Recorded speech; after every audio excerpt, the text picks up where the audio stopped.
In this video, I'm going to be comparing and looking at the differences between the three most popular video ad platforms so that you have a better idea on which platform is best suited for your specific business and how you can then go ahead and allocate your marketing dollars. Because there's a pretty significant difference between the three platforms, and if you aren't optimizing for the right thing on each platform, you could be burning a lot of money or missing out on a huge gold mine. For those of you that don't know me, my name is Neil. I run Links Digital, a video ads agency that has spent a lot of money on all three of these platforms. And I'm gonna throw Instagram in there because it's basically Facebook. And with that said, let's jump right into it. So let's start with Facebook. What has really changed in 2022? So the big one across the board is the introduction of iOS 14. And this update has been out for a while, so we've actually been able to measure the long-term impact of this update. And the impact of this update has not been good. Remarketing has gotten incredibly more difficult. You aren't able to tailor into your remarketing audiences as you once used to be. And this is because people are given the option to opt out of tracking on their cellular device, which makes remarketing way more difficult as an advertiser. And with this update, we're actually seeing negative secondary and tertiary effects when it comes to the entire Facebook ads platform. When it comes down to it, we are seeing worse audience identification. Interest and demographic based targeting just aren't as strong and as precise as they used to be. That combined with a stricter ad policy and the ever growing list of account bans, I personally think Facebook has taken another step back when it comes to marketing in 2022. Now, do I say completely write this platform off? No, absolutely not. This is still a great place to test out your creative, especially if you are a brand or a person with a small budget. If you are a person with a limited budget or you're an up-and-coming brand with no real proven offer, well then my first choice of an ad platform would be Facebook ads, because you can really limit all of the different variables that go into advertising and only focus on a couple of things. Combined with the fact that you can usually produce image ads for very cheap, makes this a great starting place for a brand new advertiser. Now, if you are a brand that is established, somebody with a proven offer, and you are looking to scale, well, I still think the king for scaling, even in 2022, is YouTube ads. And now with YouTube, what I'll say is nothing really big has changed with YouTube, other than the fact that now more and more businesses are paying attention to it. So there is a slight increase in competition across a whole bunch of niches. Now, we are seeing more casual small businesses pay more attention to YouTube ads as well as the big brand.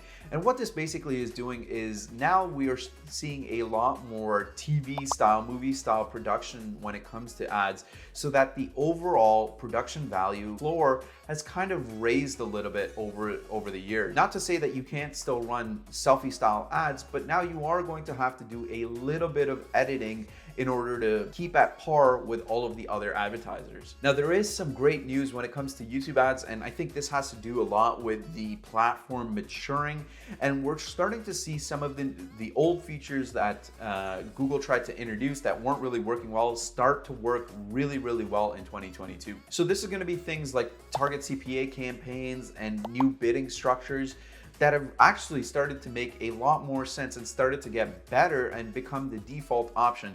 And I suspect when Google starts rolling out more features, as it said they're going to start getting a lot better as time goes along. So those are going to be things like performance max campaigns. So I'm super excited and super bullish on YouTube over the next coming years, because I do know that these new features are going to get better with time. Now, a quick note on the competition increase that I mentioned on YouTube earlier. It's not like it's a completely bloody red ocean. No, there's still a lot of room to go. Based on the ads that I'm seeing and the ads that I keep seeing over and over, there's a lot of ad fatigue, and I can suspect that a lot of advertisers aren't really frequency capping or really paying attention to their ads as much as they should be. So there's definitely a lot of room to grow and capitalize if you know what you're doing and you are really strict with media buying. In conclusion then, in 2022, who do I recommend YouTube ads for? Well, any brand with a established, proven offer that's willing to invest in making creative. If you are a complete beginner, or you don't want to make ads, or you don't want to invest in making a bunch of variations for your ads, well, I don't think YouTube is going to be the best fit for you. And now let's talk about the new kid on the block, the one that everybody's hyped for, TikTok ads. So what is it that we are seeing with TikTok ads as an agency that runs a bunch of accounts across several niches? Well, the first thing is CPMs are low. As expected, everybody knew going into it that CPMs on a brand new ad platform would be low. However, what most people feared was that TikTok, by its nature, wouldn't get anybody to convert, and that couldn't be further from the truth.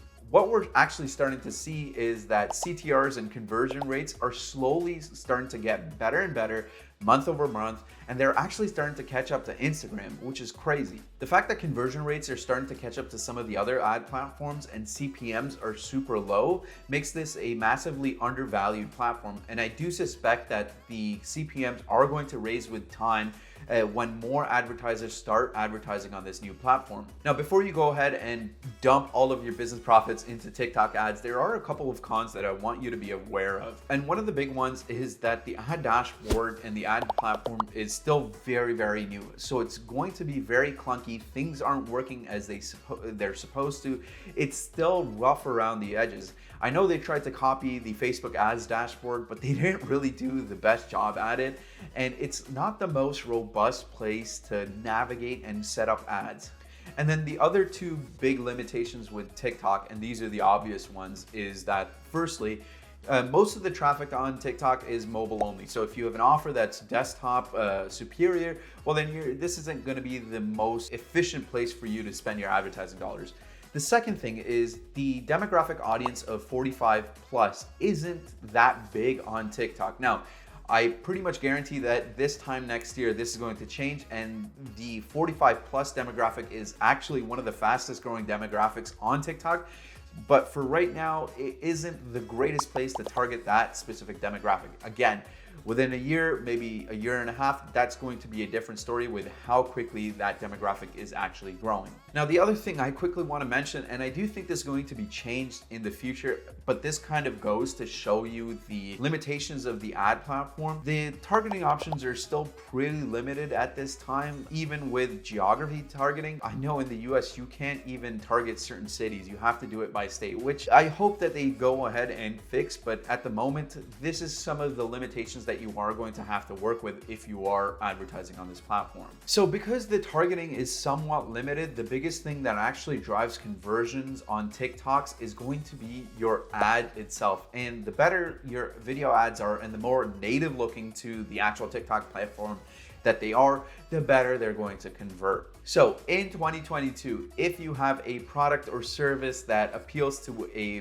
bigger market and you are really creative with how you make your videos, well then this is your time to shine, because ad costs are still so significantly low on this platform. See, you will still need to spend the time to master the platform, and additionally, you're actually going to need to spend more time learning the organic side of TikTok. So in order to have success on TikTok, some of the initial findings that we've found is that you're going to need to make the ads look like native organic TikToks, the ones that have the potential to go viral all by themselves. And if you are a brand that can do that and do that consistently, well then you're gonna hit a home run with TikTok ads. I hope that you guys got a lot of insight comparing and contrasting the differences between the three different ad platforms. Now, if you are interested in advertising on one of the three platforms, what I do recommend is checking out the link in the description below. And with that, I'll see you guys in the next video.